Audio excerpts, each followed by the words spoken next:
மயிலாடுதுறை மக்களின் நீண்டகால கோரிக்கையான புறவழிச்சாலை அமைக்கும் பணிக்கு முதலமைச்சர் மு.க. ஸ்டாலின் காணொலி வாயிலாக அடிக்கல் நாட்டினார். மயிலாடுதுறை மாவட்டம் உருவாக்கப்பட்ட பின்னர் மாவட்ட ஆட்சியரகம் மன்னம்பந்தலில் கட்டப்பட்டு செயல்பட்டு வருகிறது.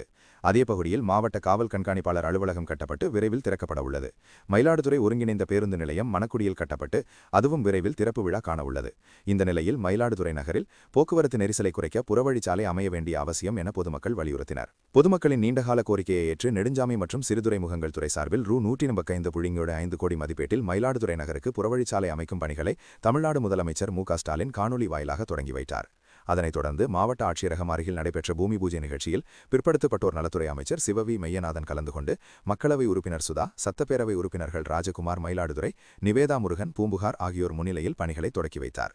பூம்புகார் கல்லணை சாலையில் தொடங்கி தரங்கம்பாடி சாலை மாவட்ட ஆட்சியரகம் வரை முதற்கட்டமாகவும் அதனைத் தொடர்ந்து மாவட்ட ஆட்சியரகம் முதல் மயிலாடுதுறை திருத்துறைப்பூண்டி சாலை வரையிலும் இந்த புறவழி சாலை அமைய உள்ளது.